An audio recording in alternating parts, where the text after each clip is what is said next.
따라서 이 두 가지 단서로 향후 무거동은 도심적 성격으로 묶여서 도심의 확장 거점이 되거나, 그게 아니더라도 최소한 현재 울산의 두 도심을 연결하는 연결 거점지로서 구도심의 관문 역할로 거점상 중요도가 매우 상승할 가능성이 높은 지역임에는 분명합니다.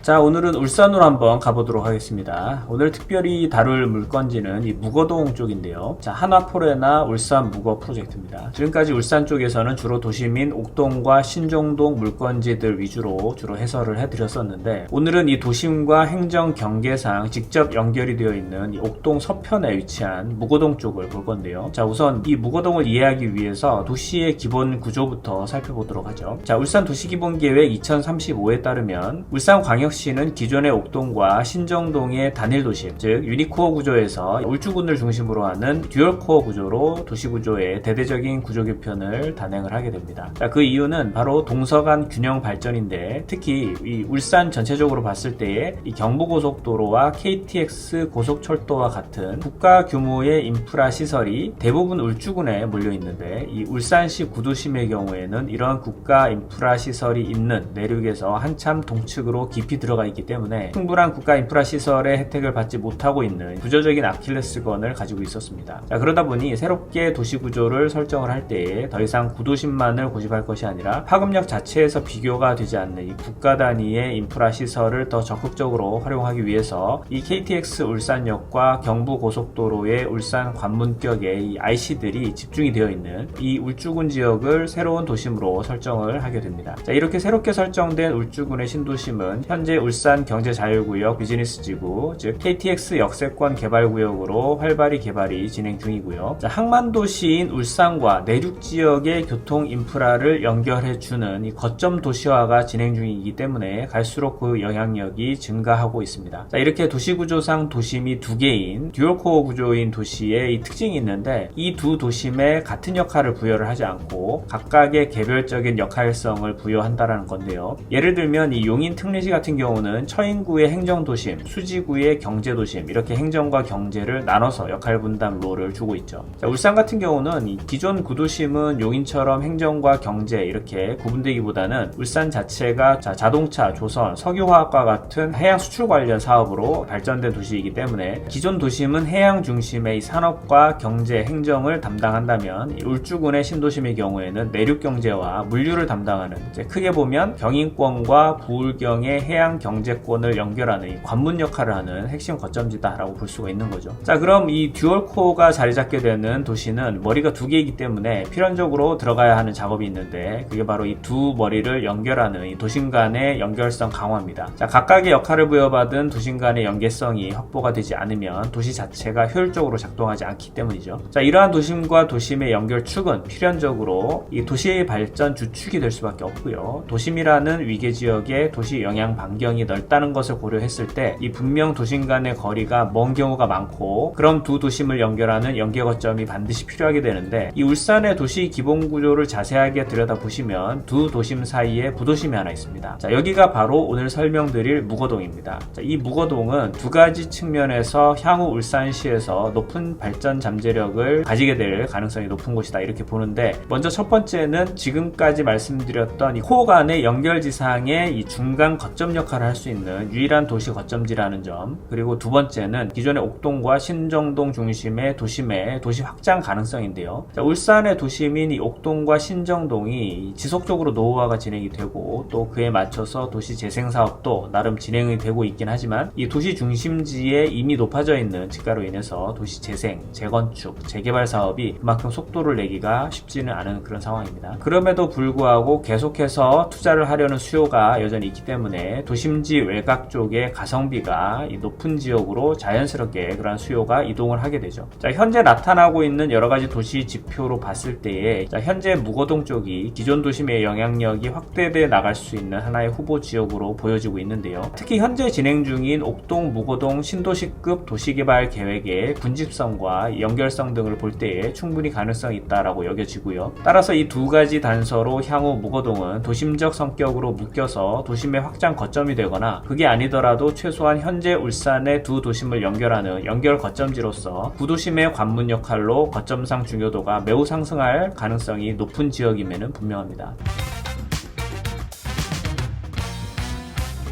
자, 이런 울산광역시의 도시구조상의 발전 전략의 내용들은 지금 현재 그대로 여러가지 도시개발 사업으로 물리화되고 있는데, 이 기존 무거동 중심 상권과 가장 가까운 거리에 있는 한화케미컬 사택 부지인 이 한화포레나 울산무거 아파트까지 연계가 돼서 하나의 주거 클러스터로 완성이 되게 되면 이 무거동 부도심의 위상은 이전보다 한층 더 상승할 것으로 보여지고요. 자, 이런 도시 발전 축상의 흐름은 이 신설교통 인프라에서도 그대로 그 분위기가 이어지고 있는데, 지난 7월 10일 발표가 된 이 울산, 양산, 부산 광역철도 노선을 보시면, 자, 부산 노포에서 시작해서 이 무거동을 찍고 서측으로 틀어서 울산 울주 측 신도심 방면으로 연결이 되는 것을 볼 수가 있습니다. 부산 광역시와 울산을 수직으로 연결하는 부분은 향후 이 부울경이 이 북극항로 거점항으로 이 개발 여건에 대한 인프라 투자로 볼 수가 있고, 특별히 이 옥동이나 신정동을 거치지 않고 이 무거동을 중간 거점으로 해서 서측으로 신도심과 연결된다라는 부분에 주목할 필요가 있고요. 하나포레나 울산 무거 아파트 단지에서 실제로 이 노선을 신봉역을 통해서 이용을 할 수 있고요. 아파트 중심에서 신봉역 예정지까지 500m도 되지 않는 이제 거리에 위치를 하고 있습니다. 특히 이 신봉역은 2029년 개통 예정인 울산 도시철도 1호선과 울산 도시철도 4호선 트램과도 연결이 되기 때문에 울산, 양산, 부산 광역철도와 더불어서 기본적으로 3중 역세권으로 볼 수가 있는데, 이 신봉역은 울산의 북부 생활권과 남측의 도시 생활권, 그리고 울주군의 서부 생활권을, 광역적으로는 양산과 부산까지 연결하는 울산의 도시철도 중심지가 됩니다. 특히 이 울산 도시철도 1호선은 108번 역사를 통해서 옥동학원가와 바로 연결이 되기 때문에, 자, 교육여건상 옥동학원가와도 직접적으로 연결이 되기 때문에, 자, 교육여건도 우수하다라고 볼 수가 있고, 뭐 굳이 트램이 아니더라도 이 거리가 그리 멀지 않기 때문에 버스로도 충분히 연결성은 보장이 됩니다. 교육여건에 대해서 말이 나온 김에 이 주변 학교 접근성을 잠깐 보시면, 단지 북측에 이 사무중학교가 있고요. 단지 남측에 이 성광여고, 울산제일고가 바로 인접해 있는 학교가 되겠습니다. 현황상 이용 가능한 도로는 옥동 쪽으로 남부순환도로, 3호로, 문수로 등을 통해서 이동이 용이하고, 광역적으로는 울산고속도로, 동해고속도로 등 광역도로망 이용이 가능합니다. 자, 자연환경을 보시면 바로 앞에 무거천이 있고요. 자, 동남측으로 3호산, 그리고 북측으로는 태화강 국가정원이 이 도보 이용권 안에 들어오기 때문에 수변 접근성이나 이 녹지 접근성 상당히 양호한 상황입니다. 자, 이제 구체적으로 건축 개요를 살펴보면요. 자, 위치가 울산광역시 남구 무거동 1422번지 일원입니다. 자, 한화케미컬 사택부지 개발 사업이죠. 자, 규모는 지하 3층, 지상 25층, 총 8개 동 816세대, 공급 평형대는 84 타입이 3개, 99, 109, 166 평형대로 구성이 되어 있는데, 84형이 591세대로 주력 평형대다라고 보시면 되고요.